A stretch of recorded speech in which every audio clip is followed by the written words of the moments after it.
Bonsoir, bonsoir, bonjour, c'est Congo News 24.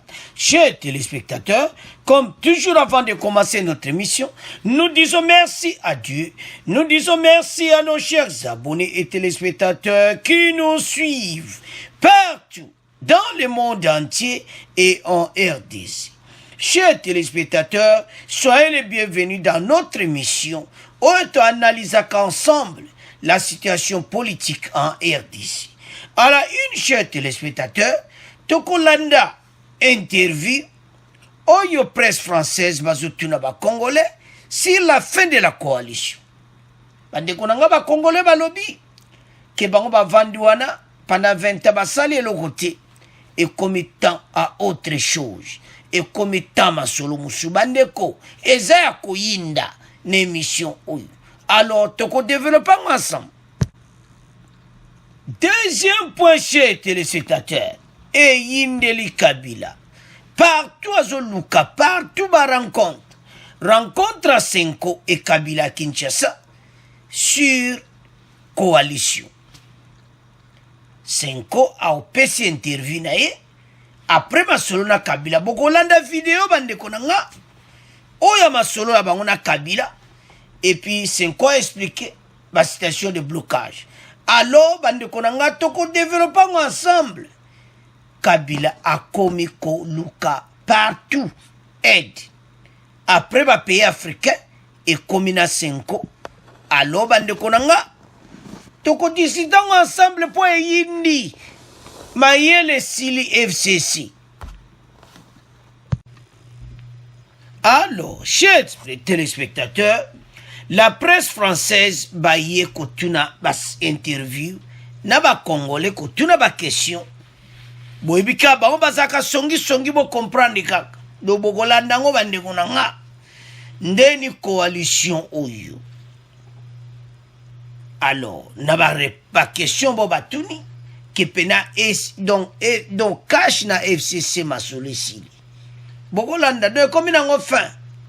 Alors majorité de Salama comment et puis Nanazana majorité. Alors FCC de l'autre côté le Kolanano Union Sacrée va publier parce que tout la l'équipe déjà face à majorité FCC côté Azolo Baga qui y est pas à Noaï.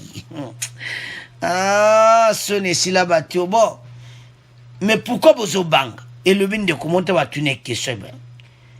Pourquoi vous avez nommé informateur? Informateur a koyeba nani azana majorité? Monsieur Premier ministre. Mais pourquoi FCC bazo lenga? De konanga maye le silibango. Alors, ma question est une amie à bande konangai. Et ça ma question clé. Pays n'a pas tamboli pendant des années. Et comme temps où il va Congolais va passer à autre chose. Beaucoup yoka extrait. Mais et là comme tu es à un point où il a que consultation en tout cas et défati pe makasi. Au talaba commentaire bande comme sous. Beaucoup yoka on peut va lobby kuna na katia ba message oyo. Et théo ça va théâtre tout ça. Tala. Congolais et comme temps bolamuka. FCC ba beli liboma c'est parce que makambo a bien comme pour na peuple. Ba on ba limbola mona bisuti. Peut-être bande que beli va so comprendre té. Tambo si yo que interview bo comprendre que ba congolais ba si ba yebi bango nyonso ba yebi aventure na ba. Et le binde komoko. Mais ceux qui boza la majorité ou bozo ganga. Ba ti informateur lelo aya ko yebisa biso. Alors, makambo ezaya osakana ngote. Kabila zo que de partout ko bête ma porte, mais toujours à la porte. Pour on les assomme. Alors, bande ko beli ba tuni ba question, mais sur la nuit ba réponse na mozo mona peut prendre gemo. Parce que fallait ka kabwana batu. Ba porter biso lokomogote ba porter biso sur malheur double les bazao diriger biso ndeko mosuku talobi ke eza kutu 18 ans eza 22 ans abia baksina tant Laurent Désiré Kabila kotaki. Donc 22 ans ba Congolais bazo tourner au rond. Alors et comme tant bandeko na ngai to mona to palpe quand même yango au pays riche en minerais, pays au scandale géologique, tout le monde en parle. Mais les Congolais, ça va plus pauvres du monde. Et comme étant Congolais, nous avons sourire. Batu Oyo, Bataba blocage, va bloquer. Alors, sans plus tarder, tout le monde a extrait Oyo. Bon, on continue mission. Jean Bodel, bonjour. Bonjour Juan Gomez, bonjour à votre formidable équipe technique. Merci de vos encouragements. Vous êtes à Kinshasa et pour vous, il n'y a pas de doute, la coalition KHFCC a clairement montré ses limites. Donc il faut passer à autre chose. Tout à fait Juan. La coalition au pouvoir a montré toutes ses limites à diriger le pays. Le FCC cherche à prendre le pays en otage et pourtant il a déjà dirigé pendant 22 ans. S'il faut prendre les 4 années de Laurent Désiré Kabila, plus les 18 de Joseph Kabila, ça fait 22 ans, l'équivalent de 5 mandats et demi aux États-Unis. C'est trop. Et ils veulent continuer à prendre le pays en otage. Vous dites qu'ils veulent continuer à prendre le pays en otage. En même temps, il y a une réalité électorale. La plateforme FCC de Joseph Kabila est majoritaire à l'Assemblée nationale. Juan Gomez, la FCC est une plateforme électorale et non un parti politique. Je le sais bien. Donc, la majorité dont le FCC se réclame aujourd'hui devrait être confirmée à l'issue de la nomination d'un informateur qui aura à identifier cette majorité qui restera fidèle au FCC ou pas. Alors que faire Jean Bodel aujourd'hui concrètement? On voit bien que ces tensions au sein de la coalition bloquent les nombreuses décisions que souhaite prendre le président Tshisekedi. Que faut-il faire? Moi, je ne suis pas partisan de ceux qui pensent qu'il faut dissoudre l'Assemblée nationale parce que les conditions juridiques ne sont pas réunies. Moi, je conseillerais au président Tshisekedi de nommer un informateur qui va identifier une majorité. Si le FCC pense que sa majorité est une majorité réelle, ils n'ont rien à craindre. La majorité leur restera fidèle. Sinon, il faudra basculer à autre chose. Ah, Kalebela, bonjour. Bonjour Juan, bonjour à tous. Alors, ces consultations, elles vous semblent nécessaires? Oui, elle me semble plus que nécessaire même. Donc, tout de suite un message au chef de l'État. Il ne faudrait pas que nous puissions donner raison à Jean René qui disait à l'instant que c'était du théâtre, que c'était de la distraction. Non. En tout cas, il ne faudrait pas qu'après les consultations soit égal avant les consultations. Sinon, ça aurait été beaucoup de bruit pour rien. À mon avis, il est plus que jamais temps de mettre fin à cette pseudo-coalition. Déjà, moi, je n'y ai jamais cru depuis l'annonce de ce mariage contre nature entre, d'une part, les membres du RCC qui, durant ces 20 dernières années, ne travaillaient que pour leurs intérêts personnel, et d'autre part le chef de l'État, Félix Tshisekedi, qui vise l'intérêt du peuple congolais et qui est en train de travailler pour justement sortir ses compatriotes du chaos. Alors, chers téléspectateurs, tolandi bisognon subandi kwana mibali. Ba français batuni bango ba question. To bandi ko alibusu. Oyo alobaki pendant 22 ans.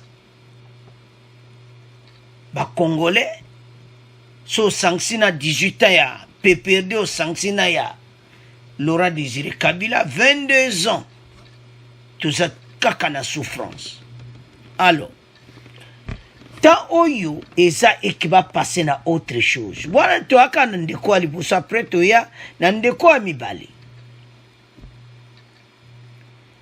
FCC baza kolenga. Parce que déjà, nombre à peu près 230 députés, oyo bango bazo perdre. Bako tika la kaka na ba député à PPRD. Bande ko FCC bino. ke bakotika suna batu te. Mais bango bazobenga en débauchage. Te expliquer bino moi mouké. Ce n'est pas débauchage. Pourquoi tu zolo babon? Parce que kota Fachi baza très très prudent na makambo. Ba député nyonso balongwe na FCC. Bazo sinse bon ba document. Bazo kanga ba photo et puis bazo loba. Donnons un exemple. Puis moi boulot bozo monana. Fachi yambaki lelo. Alobi to longo la casquette wana ya biso ya ba député. To tia casquette à peuple na motu. Azaki claire puis moi boulot. Comme républicain, je suis venu répondre à l'invitation du chef de l'État. Pour répondre à l'invitation du chef de l'État, pour échanger les questions qui concernent l'avenir de notre pays. Notre pays. Ah, Pisma Boulou. Ye mutu abendana ki mutu alibusu. Yango bomoni bata FCC bazo lenga bandeko nanga. Ma yele sili bango.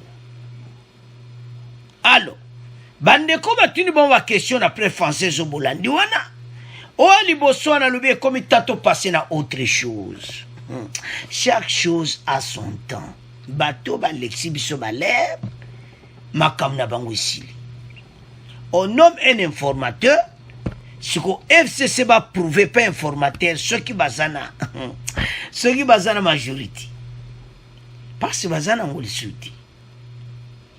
Yango bozo bazo lengo ba nomme informateur comment oh bozo lenga nini. Alors, chers téléspectateurs, ba qu'on nomme informateur. Yende akusala akutala banani baza majorité. Alors bango ba confirmer majorité na bango. Alors premier ministre makamunyo se bani ba maga côté wa. Pour le moment bazawana bazaka kulenga. Mais et comme ce temps on a dit peuple a souffert trop. Comme étant peuple, il peut assez kamouki. Chers téléspectateurs, notre pays est riche dans la matière première. Mais, la vente nango, la mbongo za okenda ba poche batu. Yango ba rendre le pays au plus pauvre, batape perdu. Ba eko sangana na FCC, ba vrai ba congolais ba vandikana ba on quelque chose ba bien awe zato vivana ba mot d'ordre député wana lo bani clair abi kuna to vivakana ba mot d'ordre da Kabila o lo bate alors a dû décision ya ko quitter FCC. Alors chers téléspectateurs wana zayi pona ndeko alibuso ndeko amibale ya lobi que coalition d'abord mais les bandaki déjà ça n'a doute non effectivement de konanga to pesio raison pour bisonyo so tala mais comment facha zo tambola n'intérêt à peuple est-ce que ba ko marcher bien à bateau bazana intérêt à peuple té donc de quoi la presse française a tenu ba question à ça la raison de quoi mi balé on doutait de tout ça. Nous savons que tu as comme un point. Alors, bande konangai. Fachi atambol na banga moni bang. Habiti nzelo eti. Alors, moyibi soko moni asakana colère. Parce que maintenant makamunyon c'est moi ni poulili. Fachi le savait de toute façon. Aza diplomate. Aboy mboke kota mubulu to tambola ensemble. Mais ayo mona non. Nazana mandat peuple. Et puis nazana ba défi atanga ki omokola discours ne facha bomba kiti. Ya ono senga ba congolais et comme temps o biso dans l'ensemble tozo yo ka mission. To tika ba division pamba. To tia ko lexa ba l'air pamba.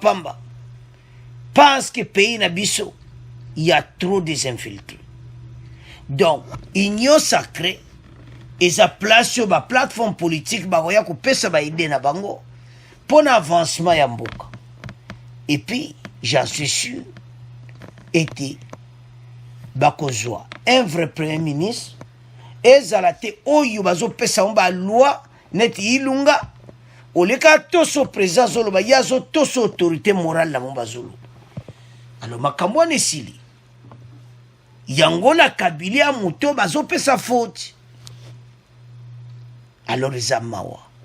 Alors chers téléspectateurs, tolandi bisonyos. To yokinde presse français batuni ba congolais ba question. Alors mboka na biso senga siko ba vrai militant congolais. Mbana mboka basangana liboke mone union sacrée ba pelisa moto ya RDC. Notre pays, notre beau pays. O mokile zo ganga scandale géologique. Mais peuple a zo mbongoti. Mbongo zo kena ba poche ba individu a peu perdu. Ba bomi mboka pendant les 20 ans. Ba ko continuer li souti. O eza fena bango pe bazak ba alio ba yemna monke masolo esili. Donc ba zo kende. Parce que zamawa komona comment ba détruire mboka. Alors sans plus tarder, tout comme le canal, deuxième point. Alors, chers téléspectateurs, comme nous avons dit, ne bomona kina titre wana rencontre Kabila et Senko. Et Yindi, suivez la rencontre Kabila et Senko à Kinshasa. Boko landa extrait wana, boko mona comment masole le kaki. Après la rencontre avec Kabila, la Senko promet de continuer à accompagner les institutions pour la consolidation de la démocratie. Bandeko a Senko, basala musala bien. Mais, moko, parce que bango ba keko yoka Kabila. Ba yé ba posana yi. Alors que pour le moment, tout ça n'a coalition. La conférence épiscopale nationale du Congo a été réussie par Joseph Kabila ce mercredi à Kinshasa. Les évêques ont partagé avec lui leur position par rapport à cette situation. Basolo li ba partager yango. Basolo li na Kabila. Pona koyebi sayi position na bango. Ndenge bazana besoin mboke tambola. J'en suis sûr. Kabila azana besoin ya wana te bande kwa Senko. Kabila peut-être a epsibino vérité. Jeune Afrique c'est a pandi nyonso. Ba lettre komaki. Donc et pas Senko à lobby. Tous en a moins doute. Compte tenu des enjeux de la situation socio-politique actuelle, caractérisée par les blocages au niveau de la coalition au pouvoir, plusieurs fois dénoncés par nos pères évêques, après avoir dit ce qu'ils pensent cette situation au président de la République à travers un mémo. La présidence de la Senko a trouvé utile, dans le cadre de la mission prophétique de la Senko, d'échanger aussi avec le président honoraire et lui dire ce qu'elle pense. Le conseil est pour l'écouter afin de continuer à réfléchir. Donc, bah, jouer na bango mabeti. Bah, kene ko pesa Kabila conseil. Donc, si je comprends bien, bah, je sais que, oyo comme temps, oyo, binobo zala l'écart. Wande tout le monde. Mais, mozindo nango, place batiaki miwe. Donc tout le monde a clairement que balinga batu bayokati. Mais yemo aye ko bima, aya sakoli, était tout un to yeba. Et pas Kabila, baide na yezali nini. Mais l'eau moto ntolo ba bande konangai. Pour voir que Kabila comment recevoir Motutu. Donc, a commis un problème sérieux. La fois passée, vous avez suivi notre émission d'hier que Kabila a écrit des lettres et puis Jeune Afrique a pensé vérité. Pour na bango balingi coalition et kabwanati. Pour na be intérêt privé na bango bazala kaka majorité. Na mona bateau. Oyo bazana posaka ya bango bazala bien. Et les Congolais continuent à souffrir. Donc, ça leur dit rien. Pas si les Congolais vont souffrir na Kinshasa. Comment on a tanga classe à 6 in université Moussa les a dit. Donc, ça ne dérange même pas les gens de PPN. Et ça ne dérange même pas les FCC ou les Tikalikuna. Parce que les vrais Congolais vont quitter. Oh, les Tikalikuna sont les vrais Congolais. Botale malam. Asba corrompu. Donc, baso kaba mot d'ordre. Ba pesi peuple moko. Mais boye bake. Peuple yo a commis un pouvoir makasi. Fachalo bakengo. Que pouvoir est dans maboko a peuple. Bande konangai Kabila mayele siliye.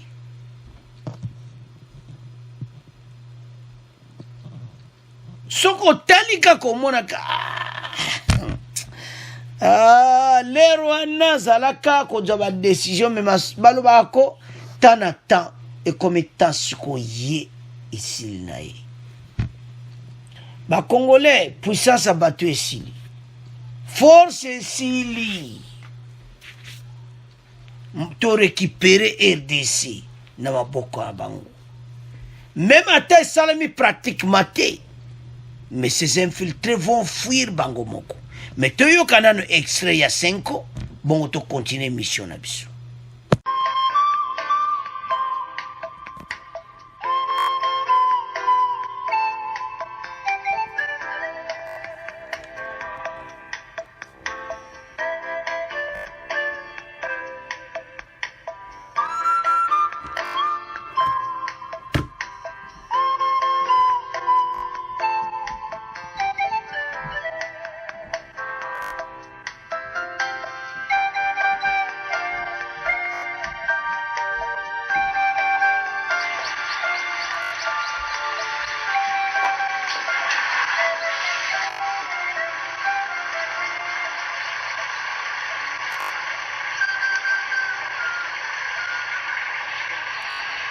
Mais compte tenu des enjeux de la situation sociopolitique actuelle,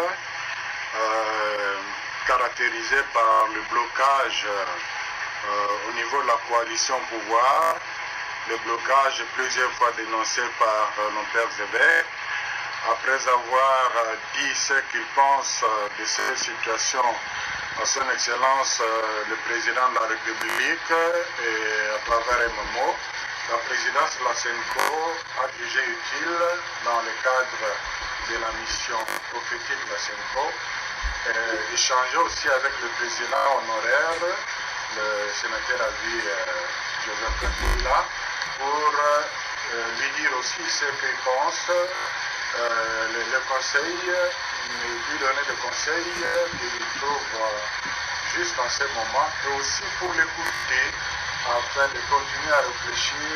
Et vous savez, la CENCO a toujours promis d'accompagner les institutions du pays, la nation dans son ensemble, pour l'édification de la paix, pour la consolidation de la démocratie et surtout pour l'amélioration des conditions de vie. La mission est dynamique, les évêques vont apprécier, certainement quelque chose sera fait et vous serez au courant.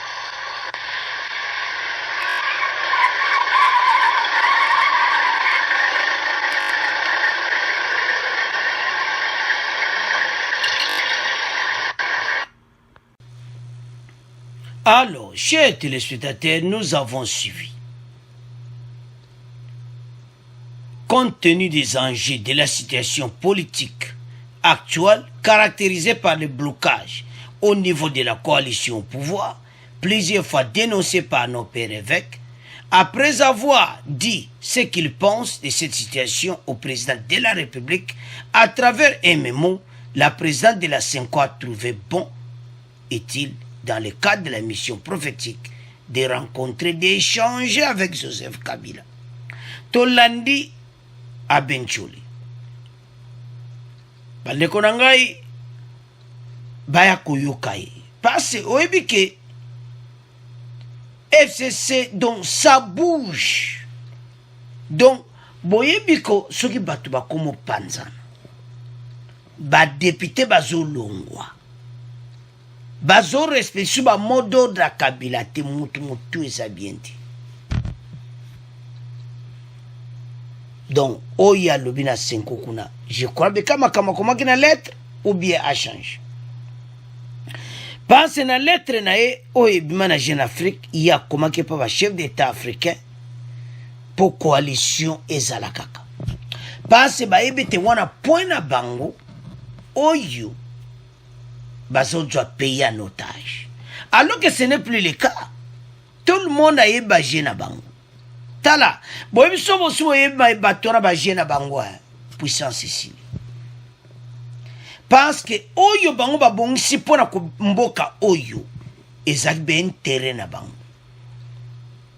Ba maintenir na pouvoir le plus tôt, le plus long possible. Comme ça, ba continuer ko piller ba ressources. On en a marre de tout ceci. Peuple congolais assez à dû positionner et puis président de la République donc où est la révélation bande konanga union sacrée et ça va révélation wana ko soki bo comprendre te wana pena nzamba révéler pena fatitala union sacrée et simbi bana mboka bakiti o bazaki ba corrompi na FCC balobiti. Et comme tel le plus mabouilo, to longo na casquette wana ya biso. To tia ya peuple na mutu. To lata peuple congolais. To lata ba passer na bango. Donc to sangana na palais du peuple. To za chuté to senga ba $6,000, mais to ko sala ke économie mboka evanda. Ba misala ezonga peuple congolais on ko vivre kitoko. Ça me fait mal. Na côté batunde ba vivant, son atali même Angola. L'Angola quand même. Et ça le colle pas na bisoté. Pourquoi?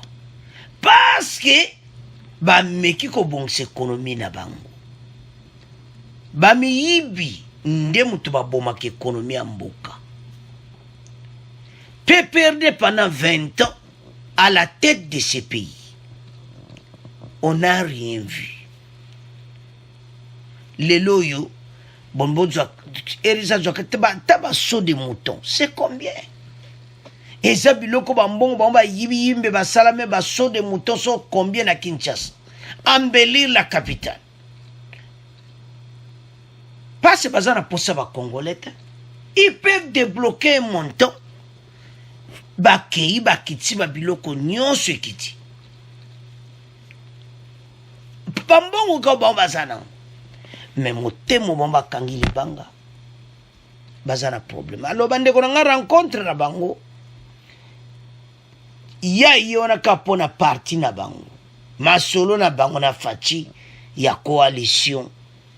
Senko a yepesi e conseil. J'en suis sûr. Ndenga lobi wana. Ba s'échanger na au Kabila. Donc, ezo senga ke adjoa makambo sérieux que ezali sous makambo wana te ya ba coalition au pouvoir. Atia na mutune ke coalition si sili. Batu bakumo tala union sacrée. Catholique asi akutana ke na fachi. Et comme bata peut perdre ba kene bazo kenditi. Mais ba lobi que la fachi est très sage. La porte est ouverte à tout le monde. Bon, why bang? lelo Pius Mwabulo ministre ya Bita Mutayaki alobi na ye en tant que mwana mboka alobi boy Pius Mwabulo tango abimi pa Fachi comme républicain. Je suis venu répondre à l'invitation du chef de l'État pour répondre à l'invitation du chef pour échanger sur les questions qui concernent l'avenir de notre pays. Wana Pius Mwabulo ye atiki Kabila mutali boso ye nombre musubalandi donc ndeto oloba awa na ebite so pena bazozo apongi Kabila zo sala pena mabe pasi yango 5 ans kene komona yi pasi 5 ans pese memona bongo pa Fachi pona peuple donc mutu nyonso ayaki pona peuple mais batu oyo baza pona be intérêt personnel bande ko na ngai batu o place ezali susute tant ou à distraction bazali nango ezali susute pa ba congolais alors comme étant biso nyonso tous à l'ensemble pour ba réunion boso tali ba réunion na 5 so tali ba réunion yo ozo comprendre que azana problème la Kabila azana problème sérieux ba député basili ozo sous na majorité te place bobata mezali soute bande konanga oyebi problème ni ba on pene ba banga makasi Kabila na batunaye bazanga o balwaka immunité parlementaire wana o bazaka na besoin pour babata mande kuna. Alors tozonga siko na majorité parce que ba lettre ne nyonso ka coalition zonga comme ça il y a la majorité dans l'assemblée coalition ezali susute sikoyo ake komi ba lettre partout donc au moins pena batu mutuna bango komi na problème sérieux ba komi na situation zo ça on passe alors bande konangai FCC bazana problème sérieux donc ozomona clairement que bazana situation difficile bazoluka partout ba conseil pona nini bazongana na Fachi bakozongana ni suite. Alors chers téléspectateurs to tiki pona maboko na bino to comme na fin mission FCC ba comme na suka ba komonza ba conseil partout ba lettre partout. Alors bon abonner massivement bon continuer ko supporter mission oyo pour tout y la bino ben fois kitoko. Au revoir, à la prochaine.